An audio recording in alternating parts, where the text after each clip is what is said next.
Number 10. The Makua is a weapon shaped like a wooden sword. Its sides are embedded with prismatic blades made from a volcanic glass stone. It was similar to a large wooden club with cuts in the side to hold the sharpened obsidian. It is 3 to 4 feet long, and 3 inches broad, with a groove along either edge, into which sharp-edged pieces of flint or obsidian were inserted, and firmly fixed with some adhesive compound.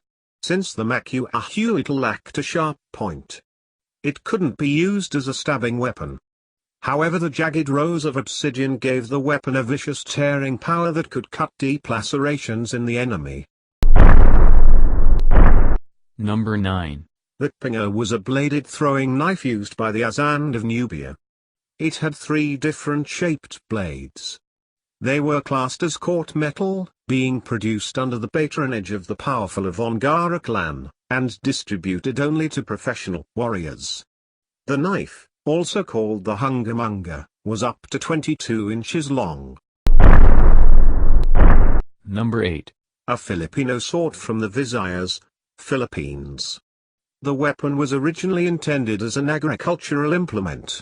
The grip is usually made of guava wood, which is light. The blade itself is approximately 16 to 18 inches long. Pinuti is Cebuano for whitened. As a farm implement, it would take on a dark patina due to contact with plant and animal fluids. When farmers sharpened their blades for combat, the blade was polished clean and white. Number 7. A traditional Chinese martial arts weapon. Emei used for stabbing. They are a pair of metal rods with sharp ends. They are typically mounted on a detachable ring worn on the middle finger, allowing them to spin and be elaborately manipulated. These weapons originated at Mount Emei. They are a piece of equipment used in wushu to this day. These are used for open palm techniques, and are similar to judges' pens. Number 6. The Chinese weapon, Chukan, was basically an ancestor to the automatic rifle. It consisting of a bow mounted on a stock that shoots projectiles, often called bolts or quarrels. It sacrificed range and power for a quick reload time. The wooden case on the top of the crossbow held 10 crossbow bolts which fell into place when the rectangular lever on the back was pulled back after firing a bolt. The Chukan used last time in the Sino-Japanese Wars of 1894 to 1895. This allows a higher rate of fire than a normal crossbow. There is a magazine containing a number of bolts on top of the bow, and the mechanism is worked by moving a rectangular lever forward and backward.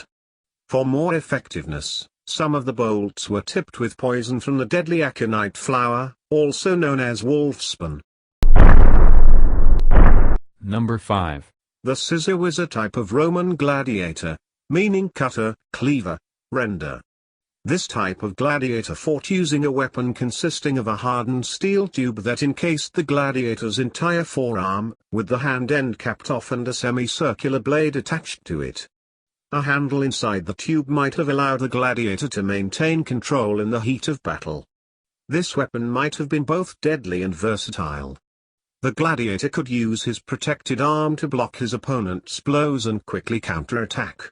The shape of the blade being such that even the slightest touch could cause a serious wound. Number 4. Originated in Tamil Nadu, India, Qatar is a weapon of push knife's type. It is characterized by its H-shaped horizontal hand grip, which results in the blade of the sword sitting above the user's knuckles. It is the unique to South Asia, and is the most famous and characteristic of Indian daggers. Ceremonial Qatar were also used in worship. The Qatar at first glance has a single blade. However, when a trigger on the handle was activated, the blade would split into 3. One on the middle and one on each side. Number 3. An esoteric type of pole weapon which was used in Europe as late as the 18th century. It consisted of a pole mounted with a 2-pronged head. Each prong had a spring-loaded door and could pass over a man-sized object and have the ability to keep it trapped. It was used for pulling men off of horseback and pinning them helplessly to the floor. Because of the spikes in the center, restraint was often minimal. This is one of the few examples of non-lethal polearms. Number 2. Incredibly odd-looking Chinese weapon. Theirs was conspicuous iron hand at the end, had sharp claw-like nails that would impale flesh, and then tear it off from the body. This was designed to take away shields. And when the shield's out of the way, your face is next. Those would have been primarily used for ripping and tearing at the enemy, though the sheer weight of the weapon could have also made it a useful bludgeoning tool. Number 1. Bannock is a claw-like Indian weapon. The term Bannock means tiger's claw in Hindi. It's also called tiger claws.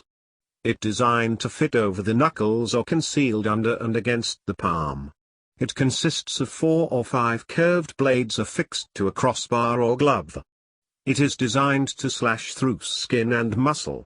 It is believed to have been inspired by the armature of big cats. Bannock was first developed in India. The first well-known usage of the weapon was by the first Maratha Emperor Shivaji, who used a Makua Bannock to defeat the Bijapur general Afzal Khan. After the Direct Action Day riots, the Bengali Hindu girls began to wear a sharp weapon resembling Bannock while going to school. In order to defend themselves,